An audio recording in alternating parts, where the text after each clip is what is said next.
پیارے بچوں، ایک پرستان میں بہت سی پریاں تھیں۔ ان پریوں میں ایک پری نیلم پری تھی جس کے پر 7 رنگ کے تھے۔ جب وہ آسمان میں اڑتی تو اس کے پروں سے 7 رنگ کی روشنی نکلتی، جیسے دھنک بارش کے بعد آسمان میں نکلتی ہے۔ اسی پرستان میں ایک باغ تھا جس میں پرندے اور جانور بھی رہتے تھے۔ منگل کے دن سب پریاں باغ میں جاتی تھی۔ آج بھی منگل کا دن تھا۔ باغ میں میلہ سجا تھا۔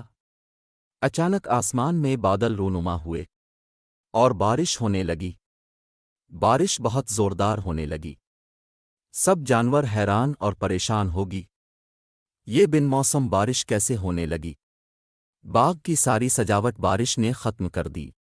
دیکھتے ہی دیکھتے تالاب سا بن گیا۔ ننھے جانور غصے میں آ گئے۔ جانوروں نے غصے میں پریوں کا استقبال بھی نہ کیا۔ پریاں بہت پریشان ہوئی کہ جانور ہم سے ناراض کیوں ہیں۔ پریوں کی ملکہ نے لومڑی سے پوچھا، یہاں سب غصے میں کیوں ہیں؟ لومڑی نے افسردہ ہو کے جواب دیا، بارش نے ہماری ساری سجاوٹ خراب کر دی ہے۔ یہ سن کر ملکہ مسکرا کر بولی، بارش اللہ کی نعمت ہے کہ ہر طرف ہریالی ہی ہریالی ہو جاتی ہے۔ باغ کی خوبصورتی میں اضافہ ہوتا ہے، نئے پھول اگتے ہیں، ہوائیں چلتی ہیں، باغ کی خوبصورتی میں اضافہ ہوتا ہے۔ سب جانور ملکہ کی باتیں غور سے سن رہے تھے۔ ملکہ سب کو بڑے پیار سے سمجھا رہی تھی۔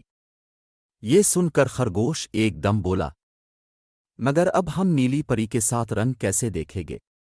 ملکہ بولی، ہم آپ کو اداس نہیں کریں گے۔ ملکہ نے نیلی پری کو بلایا۔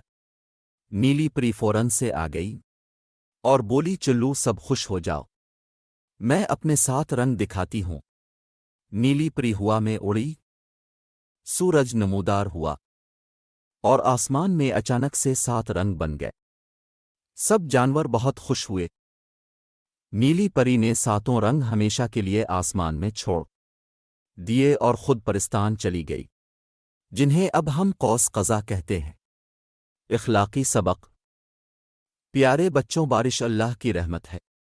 جب بھی بارش ہو اللہ کا شکر ادا کریں، اور اگر آپ کا پروگرام بارش کی وجہ سے خراب ہو تو اسے اپنے لیے تکلیف نہ سمجھی بلکہ اللہ کی رحمت سمجھ۔ اپنا بہت سا خیال رکھیں۔ اللہ حافظ۔